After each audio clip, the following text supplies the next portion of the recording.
بسم الله والصلاة والسلام على طه الأمين سيدنا محمد بن عبد الله عليه أفضل الصلاة وأتم التسليم. أعزائي المشاهدين والمستمعين في كل مكان، سلام الله عليكم ورحمة الله تعالى وبركاته. كالعادة للي ما يعرفنيش، معاكم أخوكم محمد السيد من قناتكم قناة المحترف. النهارده الفيديو المنتظر، الناس مستنيه الفيديو ده بفارغ الصبر، بما ان حضراتكم او المشتركين عندي شافوا الطرق اللي احنا بنفتح بيها بيبان الشقه لو انت نسيت المفتاح، او لو هو مقفول بالتكات او من غير تكات. فالناس كلها منتظره الفيديو ده، فمعلش سامحوني على التاخير. كنت بحاول اعمل فكره ما اتعملتش قبل كده، ففعلا الفكره اللي انا عملتها وهقدمها معاكم النهارده ان شاء الله باذن الله مش هتلاقوا زيها على السوشيال ميديا وعلى الانترنت عامه. يعني ليه؟ لان معظم الافكار اللي موجوده كلها بيعمل الجهاز الانذار بيعمله على الباب نفسه، يعني بيعمل الجهاز على الباب. طب وانا ليه اسمح للحرامي او اللص ان هو يحاول يفتح الباب، وحاول او ما حاولش وفتح الباب؟ ليه؟ يعني ليه اسيبه ان هو يقرب يمة الباب، وانا اصلا ممكن اعمل فكره ان هو ما خلوش اصلا يقرب من ناحيه الباب. كل الفيديوهات اللي هتلاقوها موجوده على النت بهذا المنطق، ان هو عامل جهاز انذار جوه الشقه او جوه المكان. طب وليه انا اسمح له اصلا يحاول ان هو يخش على الباب او ان هو يفتح الباب؟ ففكره النهارده، سامحوني لو هطول معاكم في المقدمه، فكره النهارده انا عملتها بحيث ان اللص او الحرامي ما يعرفش يقرب حتى ناحيه الباب. عامل جهاز الانذار على السلم.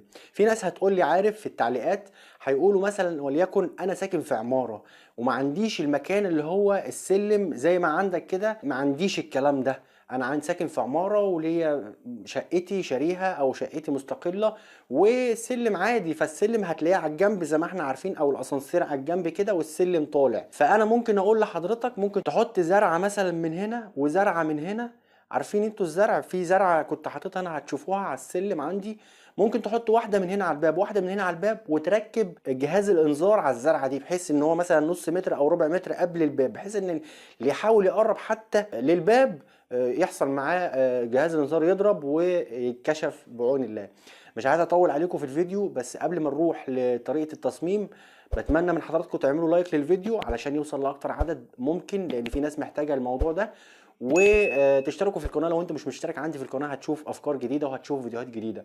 بالنسبه للجهاز ده يا جماعه، الجهاز ده انا عامله حاجه مصغره، حاجه بسيطه جدا. انت ممكن تستبدل الجهاز ده بجهاز اكبر وحاجه اعلى. انا عامل الجهاز ده مش هيكلفني ده الجهاز ده بتاع سرينة الأطفال، ده بتاع العجل والدراجات اللي هي الهوائية، بيتحط فيها علشان الطفل يزمر أو يلعب بيه. تمام؟ فده مش هيكلفك 20-30 جنيه، يعني حوالي $5. يعني لو انت بتشاهدني من مصر أو خارج مصر، ده مش مكلف. فأنا عامل جهاز مصغر. ممكن حضرتك تستغل الفكره دي وتجيب جهاز من اللي هو الكبير، بحيث ان هو يعمل صوت عالي. مع ان ده، بصوا يا شباب، الفكره هيت حاجات بسيطه جدا، الفكره هيت بيعمل صوت عالي جدا اهو. هنشوف مع بعض. زي ما حضراتكم شايفين الصوت جامد جدا جدا جدا. لو حضرتك عايز تعمل حاجة اكبر من كده ممكن تدور على جهاز اعلى من كده شوية، مفيش ادنى مشكلة. بس انا بحاول ابسط الامور بحيث ان الموضوع يبقى في متناول الجميع، والناس كلها تقدر تعمل الفكرة اللي انا عملتها دي.